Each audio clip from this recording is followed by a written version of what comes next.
நம்முடைய தமிழ்நாட்டுக்கு மட்டுமல்ல வெளி மாநிலத்துக்கும் உணவை உற்பத்தி செய்து வழங்கக்கூடிய மாவட்டம் இந்த தஞ்சை மாவட்டம். இன்றைக்கு பொன்னின்ற பூமி இந்த தஞ்சை மாவட்டத்தில் டெல்டா மாவட்டம். இன்றைக்கு இந்த மாவட்டம் வறட்சியால் பாதிக்கப்பட்டிருக்கிறது. இன்றைக்கு ஒவ்வொரு ஆண்டும் ஜூன் 12ஆம் தேதி குறுவை சாகுபடிக்கு இந்த டெல்டா மாவட்ட விவசாயிகளுக்காக தண்ணீர் திறக்கப்படும். இந்த ஆண்டு ஜூன் 12ஆம் தேதி தண்ணீர் திறக்கப்படவில்லை. அதற்கு மேட்டூர் அணையில போதிய நீர் இல்லை என்று இன்றைக்கு இருக்கின்ற அரசு குறிப்பிடுகிறது.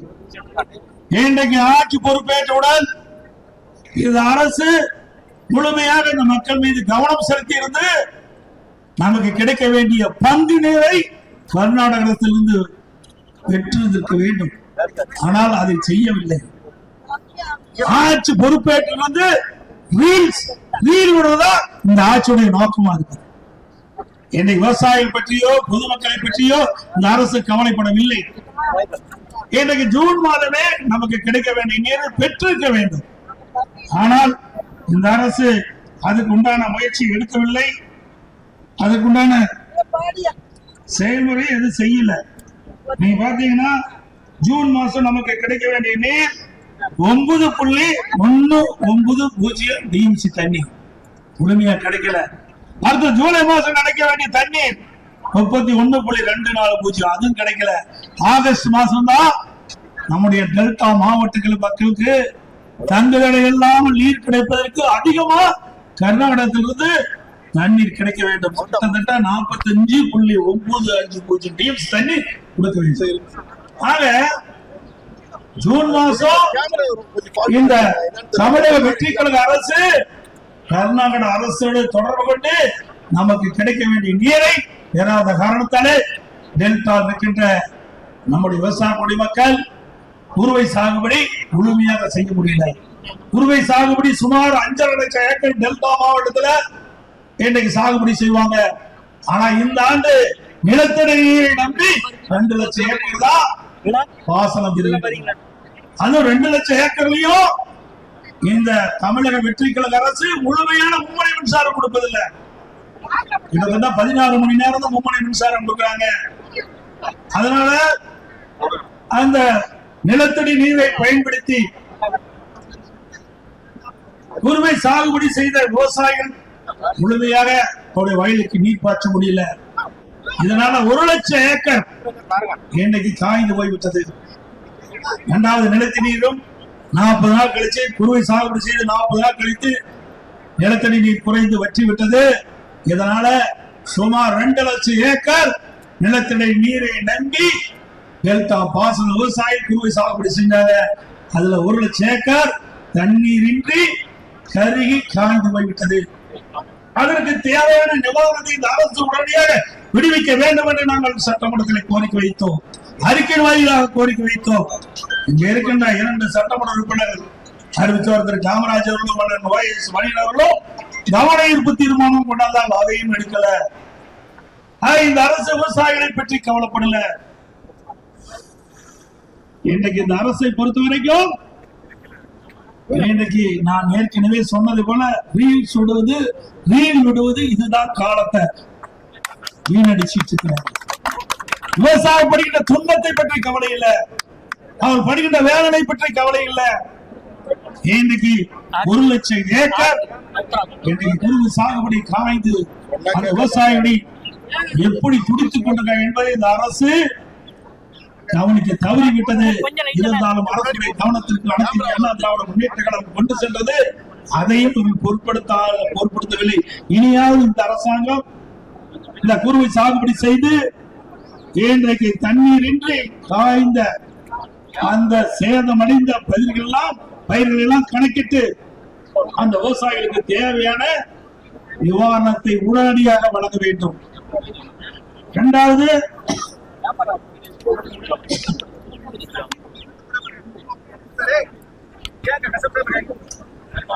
விவசாயிகள் வாங்கிய கடன் இன்றைக்கு தமிழ்நாடு முழுவதும் பருவமழை பொய்த்து விட்டது. மழை இருந்தா தான் விவசாயம் செய்ய முடியும், விவசாய பணிகளை மேற்கொள்ள முடியும். ஆனால் போதிய மழை இல்லாத காரணத்தினால நிலத்தின் நீரும் வற்றி போய்விட்டது, ஏரி குளத்திற்கு நீரும் வற்றி போய்விட்டது. வேளாண் சாகுபடி முற்றிலும் முடங்கி போய்விட்டது. இன்றைக்கு வேளாண் சாகுபடி செய்தால் தானே விளைச்சல் கிடைக்கும், விளைச்சல் கிடைச்சால் தானே வாங்கி கடனை திருப்பி செலுத்த முடியும். ஆகவேதான் அனைத்து இந்திய அண்ணா திராவிட முன்னேற்ற கழகத்தின் சார்பாக முதலில் அறிக்கை விட்டோம். இன்றைக்கு சட்டமன்ற கூட்டத்தொடர் நடைபெற்றுக் கொண்டிருக்கிறது. அந்த சட்டமன்ற கூட்டத்தொடரில் வேளாண் பட்ஜெட் வருகின்றது. அந்த வேளாண் பட்ஜெட்டில் விவசாயம் படுகின்ற துன்பம், துயரம், வேதனைகளை உணர்ந்து நம்முடைய விவசாய பெருமக்கள் தொடக்க வேளாண் கூட்டு கடன் சங்கத்திலே வாங்கிய பயிர் கடன் முழுவதும் தள்ளுபடி செய்ய வேண்டும் என்று நாங்கள் அறிக்கையின் வாயிலாக கேட்டுக்கொண்டோம். ஆனா இந்த வேளாண் பட்ஜெட்ல அதை முழுமையாக தெரிவிக்கல. இன்றைக்கு தமிழக வெற்றி கழக அரசாங்கம் வருவதற்கு முன்பு 2026 சட்டமன்ற பொது தேர்தலில் தமிழக வெற்றி கழகத்துடைய தலைவர் திரு ஜோசப் விஜய் அவர்கள் அவருடைய கட்சியின் சார்பாக தேர்தல் அறிக்கை வெளியிட்டாங்க. அந்த தேர்தல் அறிக்கையில தமிழக வெற்றி கழகம் ஆட்சிக்கு வந்தவுடன் சிறு குறு விவசாயிகள் 5 ஏக்கர் குறைவாக இருக்கின்ற விவசாயிகள் அவர்கள் தொடக்க வேளாண் கூட்டு கடன் சங்கத்திலே வாங்கிய பயிர் கடன் முழுவதும் தள்ளுபடி செய்யப்படும் என்ற அறிவிப்பை கொடுத்தார்கள். 5 ஏக்கருக்கு மேல் நிலம் வைத்திருக்கின்ற விவசாயிகள் கூட்டுறவு சங்கத்திலே வாங்கிய பயிர் கடன் பாதி அளவு தள்ளுபடி செய்யப்படும் என்று சொன்னார், குறிப்பிட்டார்கள்.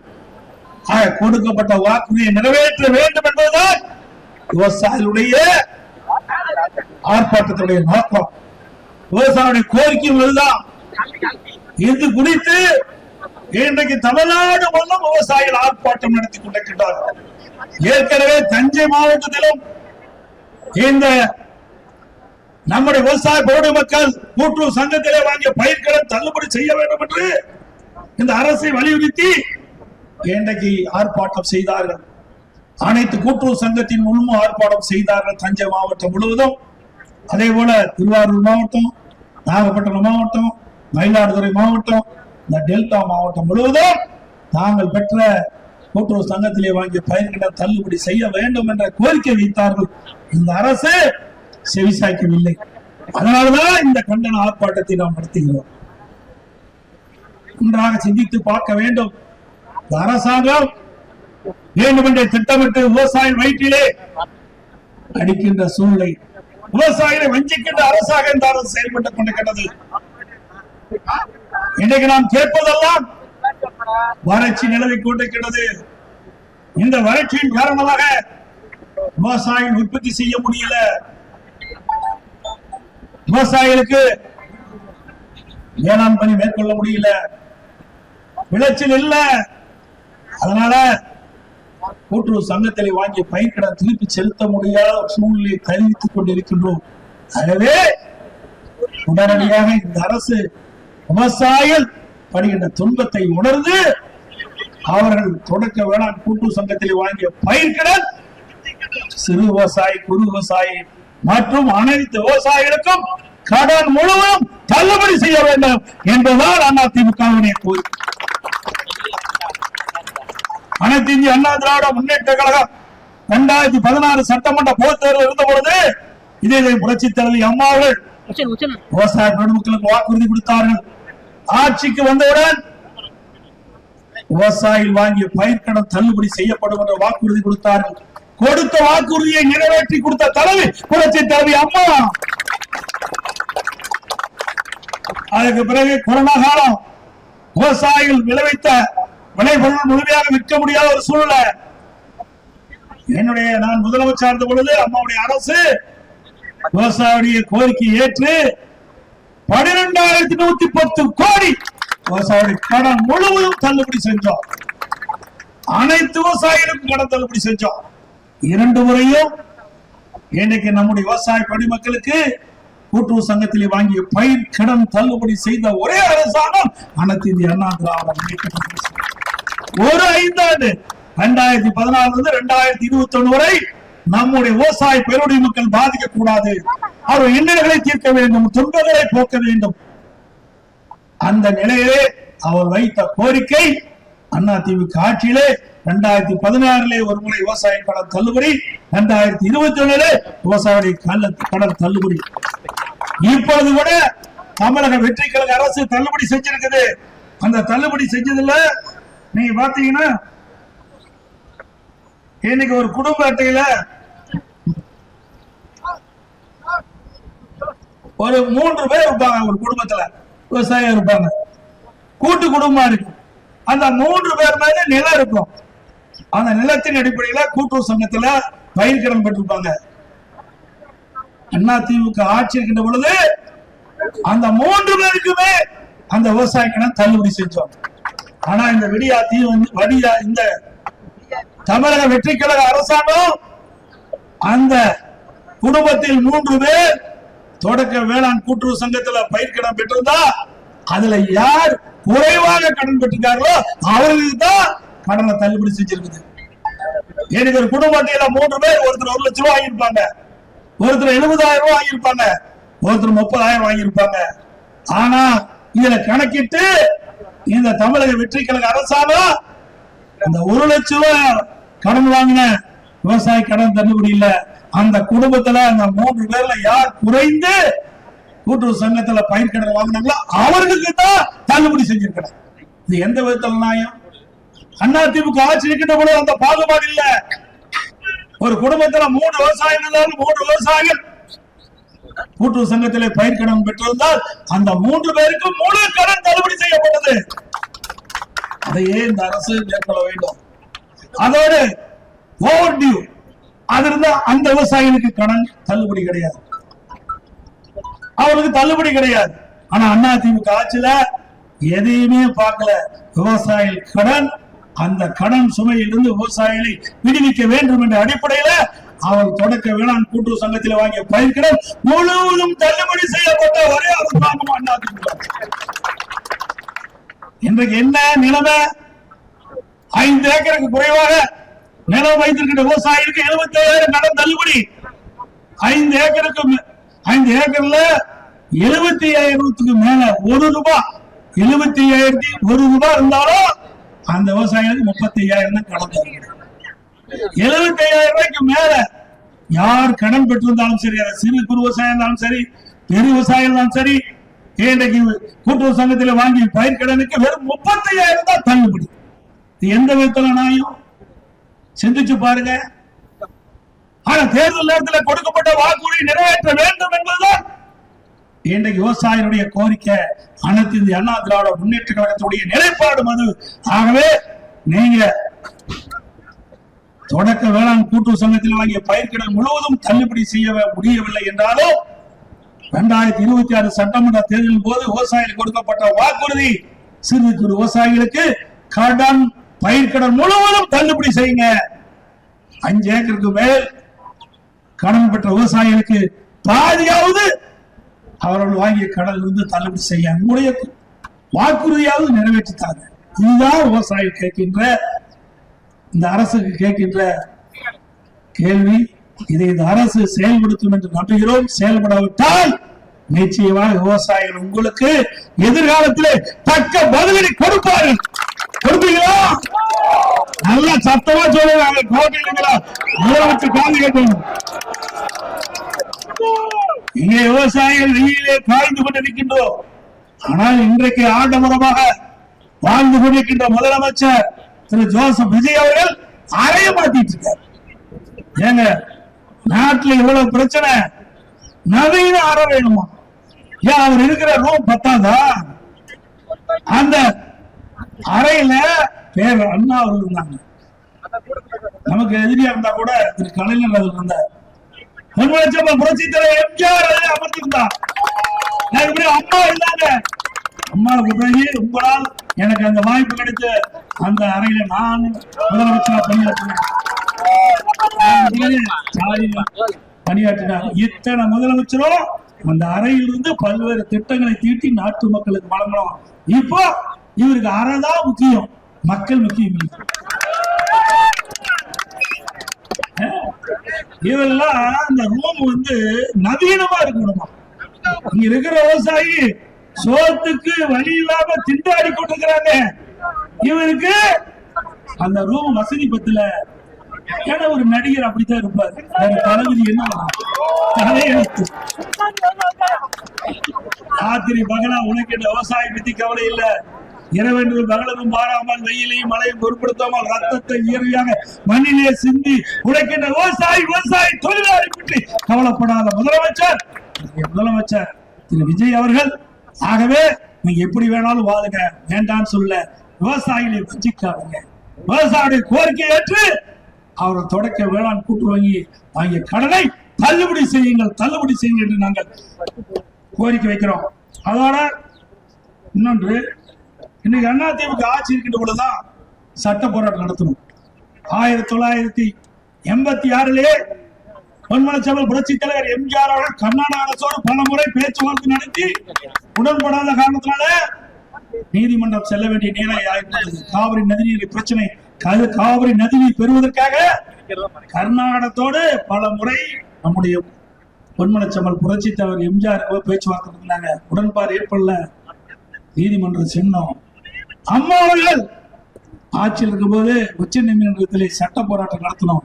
அம்மா மறைவுக்கு பிறகு அம்மாவுடைய அரசு சட்ட போராட்டம் நடத்தி 50 ஆண்டு காலம் தீர்வு காணாத பிரச்சனைக்கு உச்ச நீதிமன்றத்தின் மூலமாக நல்ல தீர்ப்பை பெற்றோம். 175.25 டிஎம்சி தண்ணீரை ஒவ்வொரு ஆண்டும் மாத வாரியாக கர்நாடக அரசு தண்ணீரை திறந்து விட வேண்டும் என்ற தீர்ப்பை பெற்றது அதிமுக. ஆனால் ஒவ்வொரு ஆண்டும் நம்முடைய டெல்டா மாவட்ட விவசாயிகளுக்கு கர்நாடக அரசிலிருந்து போராடி தான் தண்ணீர் பெற்றுக் கொண்டிருக்கின்றோம்.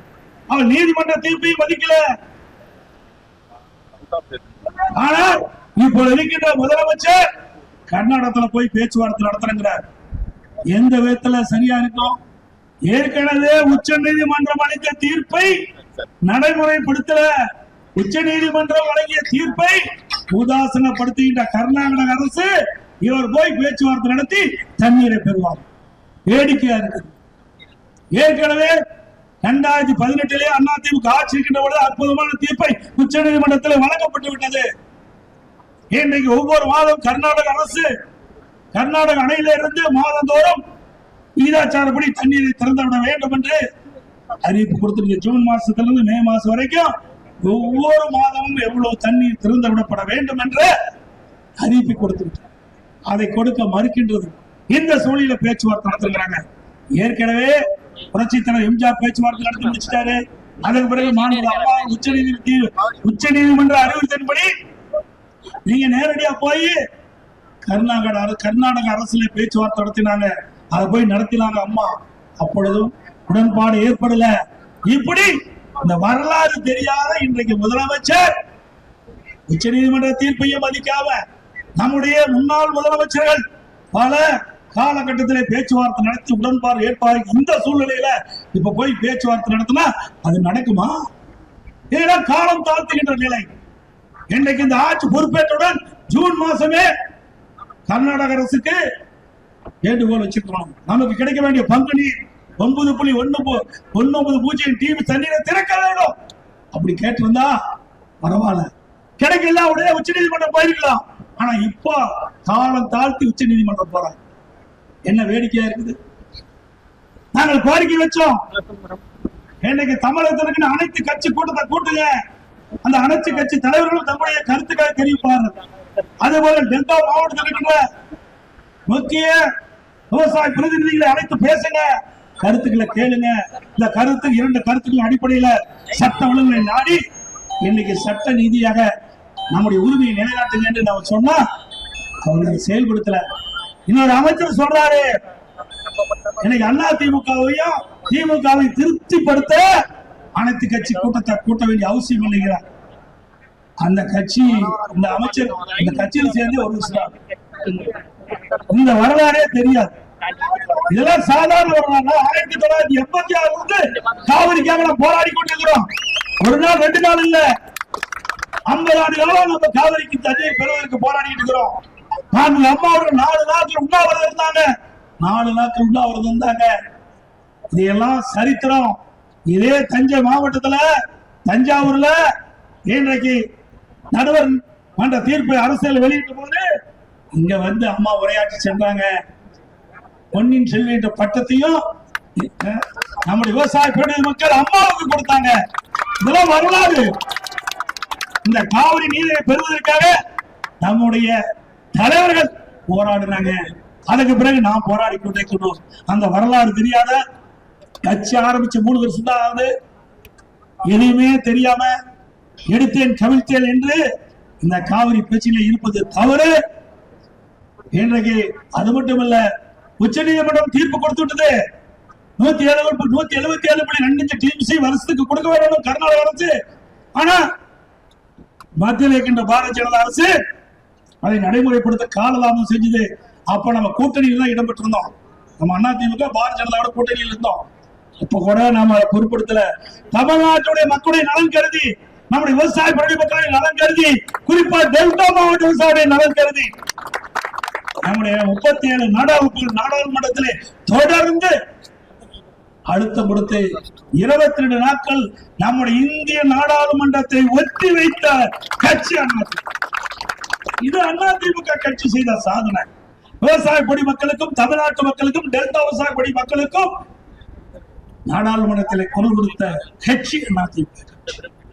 இப்படி போராடி வாதாடி சட்ட நீதியாக நாம் பெற்ற தீர்ப்பை கூட அமுல்படுத்த முடியாத இருக்கின்ற அரசாங்கம் தமிழக வெற்றி கழக அரசாங்கம் என்பதை நேரத்தில் சுட்டிக்காட்டி, இனியாவது இந்த அரசாங்கம் திருந்தி இன்றைக்கு எதிர்கட்சி எல்லாம் சொல்வதை கேட்க வேண்டும். காது கொடுத்து கேட்க. நான் மட்டும் சொல்லல, இன்றைக்கு இந்த தமிழக வெற்றி கழக ஆட்சி வருவதற்கு காரணமாக இருந்த கம்யூனிஸ்ட் கட்சிகள், 2 கம்யூனிஸ்ட் கட்சியும் அந்த தலைவர் குரல் கொடுக்கிறாங்க. அனைத்து கட்சி கூட்டத்தை கூட்டுங்க. விடுதலை சிறுத்தை கட்சி அந்த தலைவர் குரல் கொடுக்கிறார். அனைத்து கட்சி தலைவர் கூட்டத்தை கூட்டு காவல் நிதி பிரச்சனை பேச எதுவுமே காதுல போடல. கூட்டணி கட்சி தலைவருக்கே மதிக்காத முதலமைச்சர், இன்றைய முதலமைச்சர் திரு விஜய் அவர்கள் என்பதை இந்த நேரத்தில் தெரிவித்து,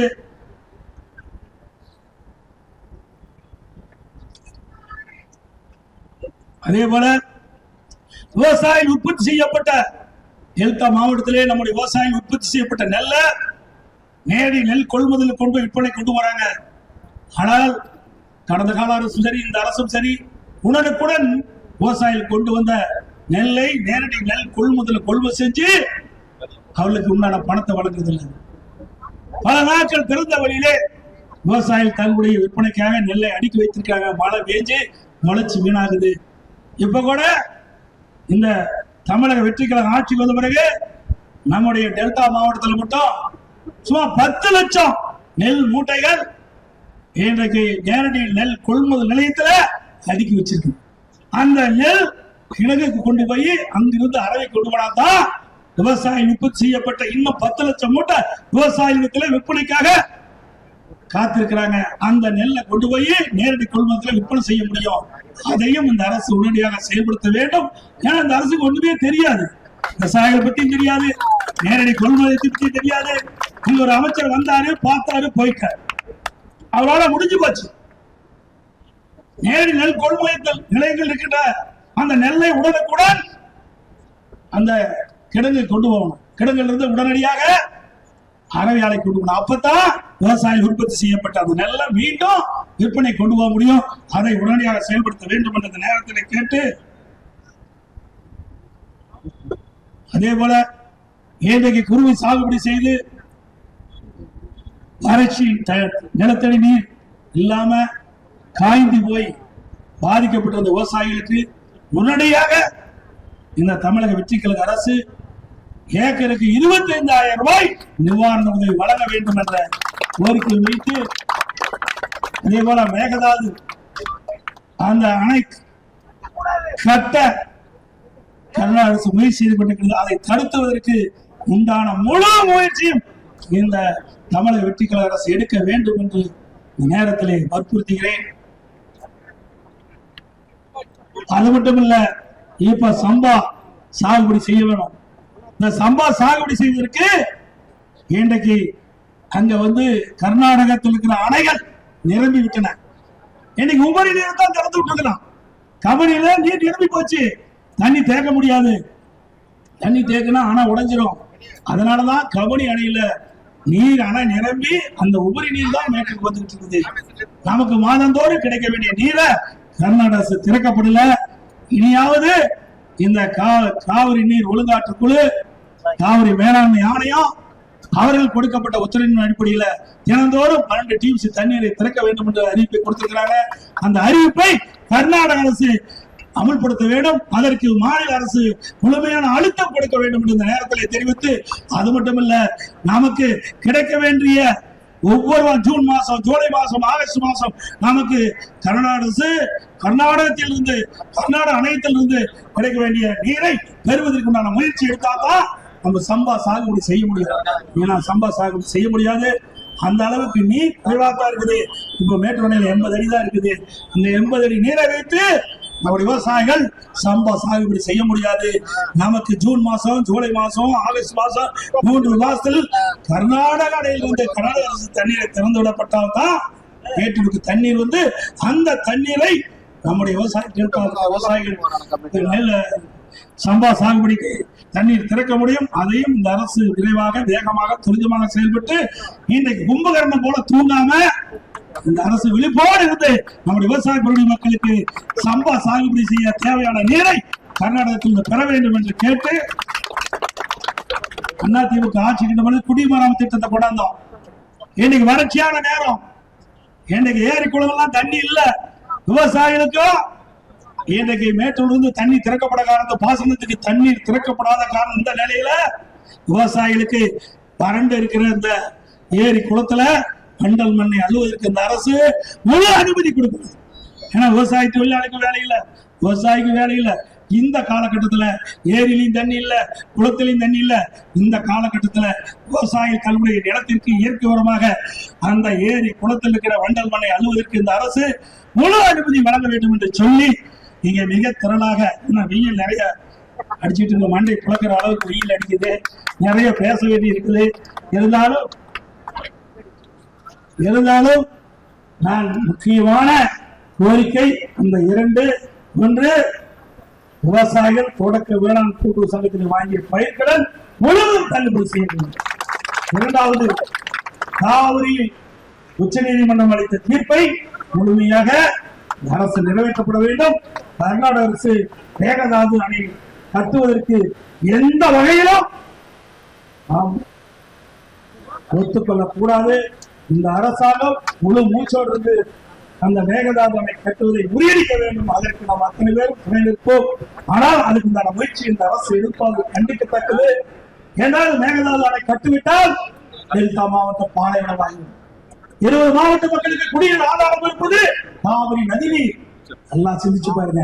அது மட்டுமல்ல, மேட்டூர் அணையில் திறக்கப்படுகிற நீர் கடலில் போய் கலக்கின்ற வரை அந்த காவிரி நதிநீர் சுத்தமாக இருக்க வேண்டும் என்பதற்காக நடந்தாய்வாளி காவிரி என்ற திட்டத்தை கொண்டு வந்து மத்திய அரசிலிருந்து அனுமதி பெற்று 11,250 கோடி நிதியை பெற்று தந்த அரசாங்கம் அதிமுக அரசாங்கம். மேட்டூர்ல தண்ணி எப்படி இருக்குதோ அதே போல தஞ்சாவூர் பகுதியில் வரும்போது அந்த தண்ணீர் எடுத்த சுத்தமான நீர், சுத்தமான நீர் குடிப்பதற்கு வாய்ப்பு, சுத்தமான நீர் பயிருக்கு பாய்ச்சிக்கிட்ட பொழுது நோய் தாக்காம பயிர் நல்ல விளைச்சலை கொடுக்கும். அதுக்கு தான் நடந்தாய்வாளி காவிரி திட்டம் என்ற ஒரு திட்டத்தை கொண்டு வந்தேன். அந்த திட்டத்துடைய நோக்கம், காவிரியாக வரும்போது 2 கரையில் இருக்கிற அசுத்த நீர் காவிரியில கலக்குது, நீர் மாசுபடுது. அது மாசுபடாம சுத்திகரிச்சு காவிரி ஆற்றினை விட்டு சுத்தமான நீர் கடைக்கோட்டில் வரை, கடல் கடக்கின்ற வரை இருக்க வேண்டும் என்பதற்காக தான் இந்த காவிரி நடந்தாய்வாளி காவிரி என்ற திட்டத்தை நடைமுறைப்படுத்த வேண்டும் சொன்னேன். இந்த கடந்த கால திராவிட முன்னேற்ற கழக அரசுல மத்திய அரசு அனுமதி கொடுத்தோம், நிறைவேற்றல. இந்த தமிழக வெற்றி கழக அரசு 2 நாளைக்கு முந்தி நான் பட்ஜெட்ல பேசும்போது இந்த கோரிக்கை வச்சேன். இந்த தமிழக வெற்றி கழக அரசு செயல்படுத்த சொல்லியிருக்காங்க. செயல்படுத்தினா விவசாயத்துக்கு நல்லது, செயல்படுத்தலைன்னா அதிமுக ஆட்சிக்கு வந்த பிறகு இந்த திட்டத்தை செயல்படுத்துவோம் என்று சொல்லி நன்றி கூறி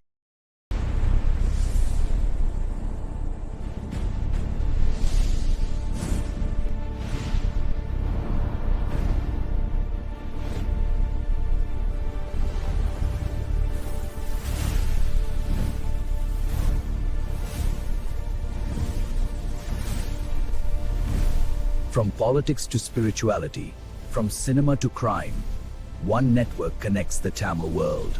This is U Tamil.